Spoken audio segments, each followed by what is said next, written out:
crime a été réalisé au cours d'un entraînement en chien d'avalanche sur notre terrain qui est situé au village du Loizé, qui est au pied du col du Lotaret, côté Briançon.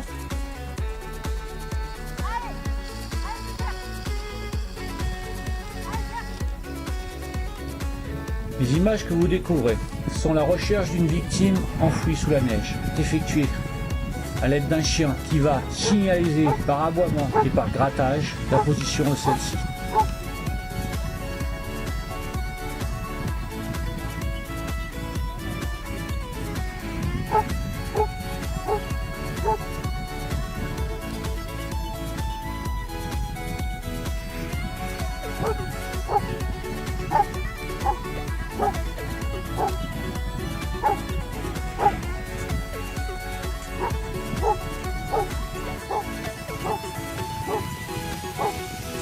Il est vrai que cette année est néfaste pour l'enneigement.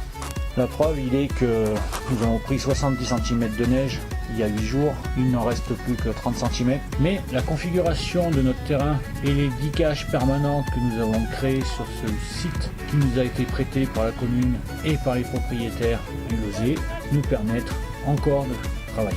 Le 12 février.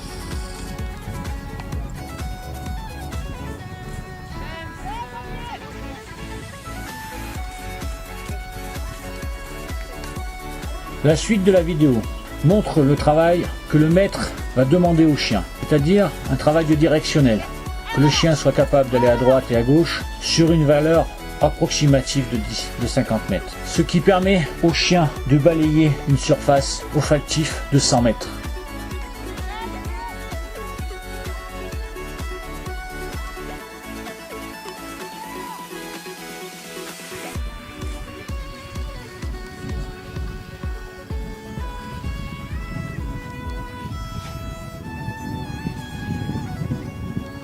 Cet exercice se termine avec une victime enfouie sous la neige, cachée derrière une grille. À l'arrivée du chien, le chien constate qu'il n'a pas accès à la victime, ce qui incite le chien à un aboiement et une interrogation auprès de son maître et du pelleteur qui est là, prêt à assister le chien pour le dégagement de la victime. Cet exercice a pour but de renforcer l'aboiement du chien car les victimes ne sont pas toujours accessibles et le chien au grattage perd l'aboiement.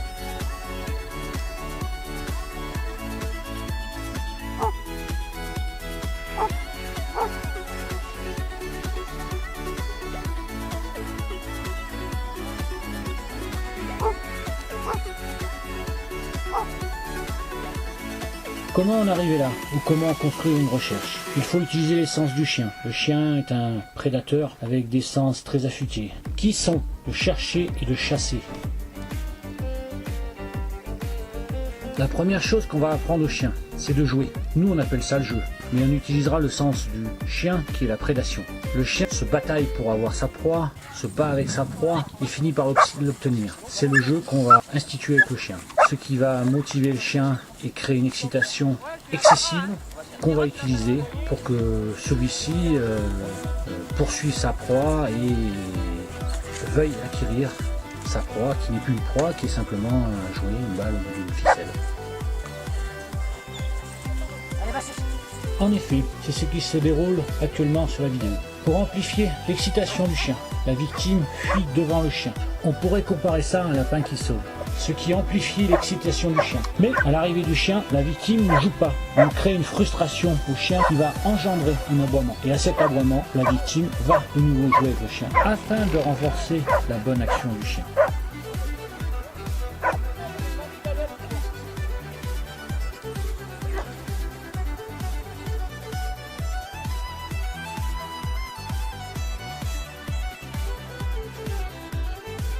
Le travail est acquis quand le chien est capable de faire 50 mètres à gauche, 50 mètres à droite pour rejoindre sa victime et que par état de réflexe, il aboie, garde ferme sa victime, on a la possibilité, on va passer à l'étape supérieure.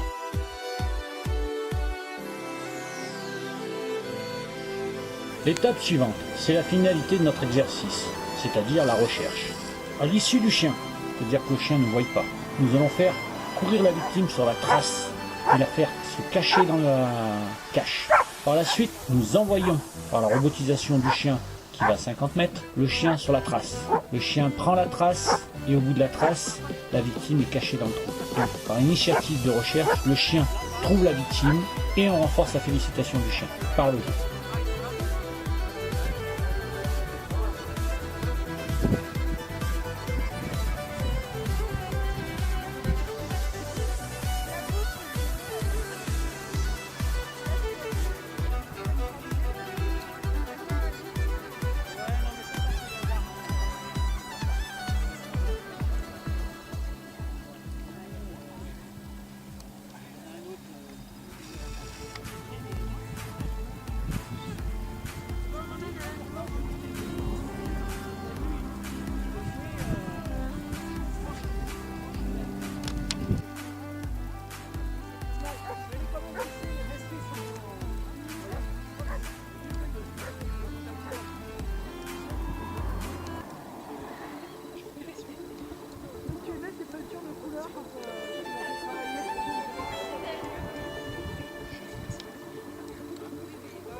La suite de l'exercice est que le chien n'est plus axé à la vie.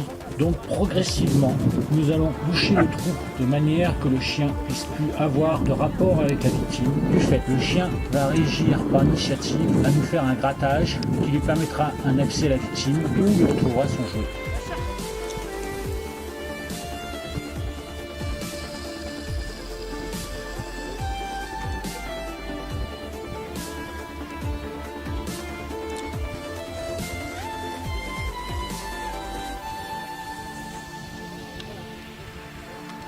Ensuite, nous allons demander de l'initiative au chien. C'est ce qu'on va voir en image sur la deuxième quête du chien.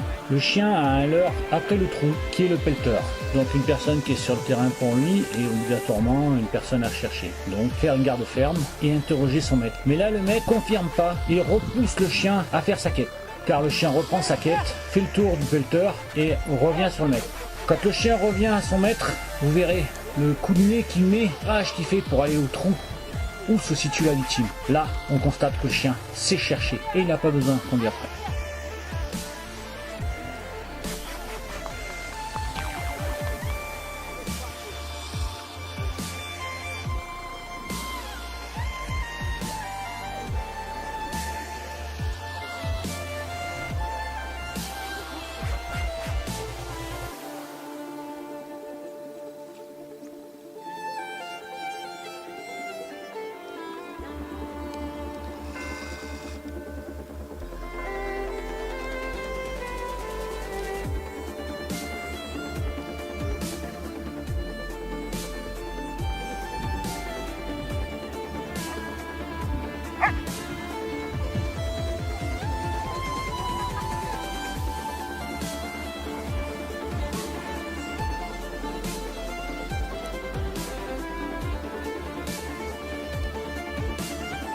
Je vais profiter de cet instant pour remercier la Fondation Edith Selzer qui, à l'entrée de Briançon, qui reçoit de nombreux types de patients. Ils ont convié leurs patients à venir découvrir l'activité du chien de sauvetage. J'ai rarement vu un public aussi interrogatif et intéressé par cette activité.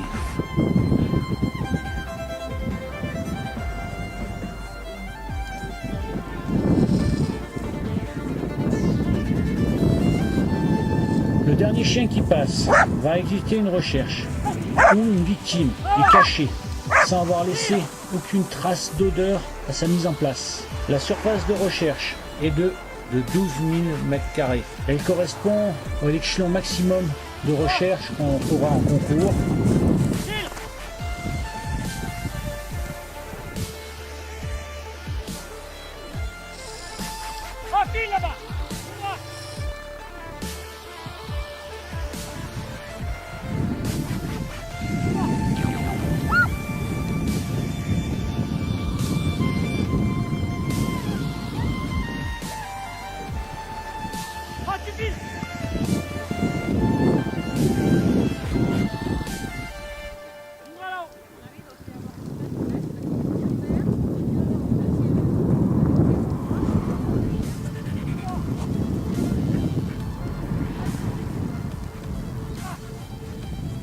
invite à regarder l'initiative d'un chien dans sa quête. Quand le chien arrive à la fin de ses 50 mètres, il poursuit sa quête le long du cirque. Il a senti l'effluve, la victime qui était cachée au fond du terrain. Mais au rappel du maître, le chien quitte son initiative et revient à la demande du maître.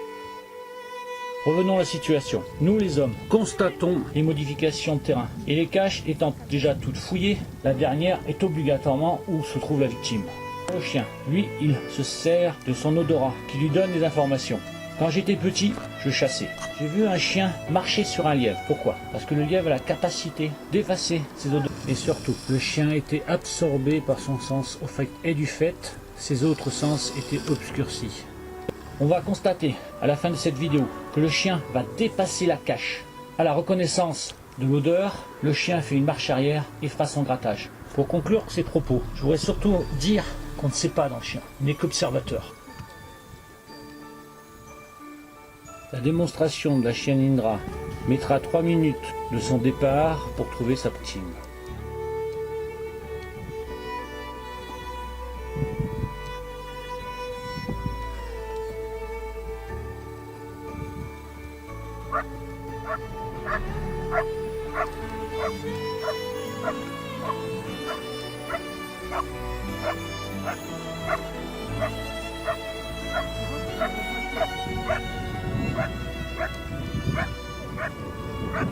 Ouais.